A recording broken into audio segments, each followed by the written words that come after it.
करबो छोड़ा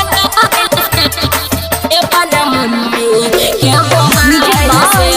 डीजे विकास सीतामढ़ी के मोबाइल से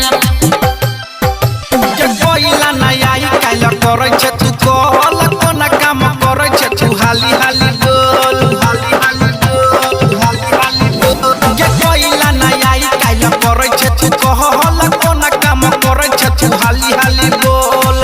केतना दिन के बाद जान हमारा भेटाइल छे फोन करबो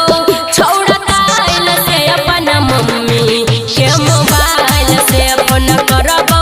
छोड़ा काइल से अपन मम्मी के मोबाइल से टेंशन नहीं है रिया recording studio Janakpur Dham Nepal mummy के मोबाइल से सीतामढ़ी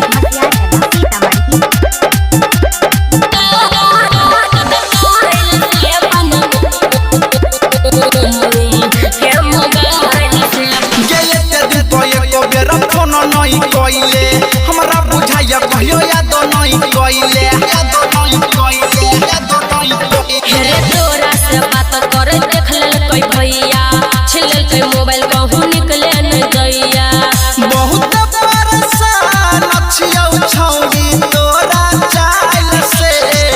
बहुत परेशान छियौ छौरी तोरा चाइल से फोन करबो छोड़ा काइल से अपन मम्मी के मोबाइल से फोन करबो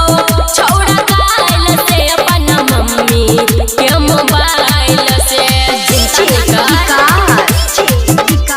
मम्मी के मोबाइल से सीतामढ़ी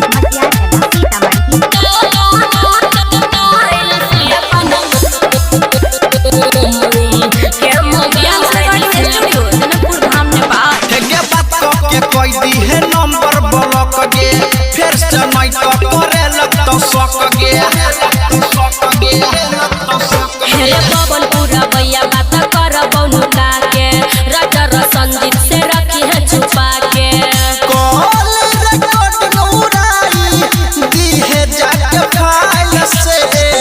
कॉल रिकॉर्ड उड़ाई दी है जाके फाइल से फोन करबो छोड़ा काइल से अपन मम्मी के मोबाइल से फोन करबो छोड़ा काइल से अपन मम्मी के मोबाइल से हम एनिए से फोन करबो ओनी से मिस कॉलो नहीं मारी है बुझले।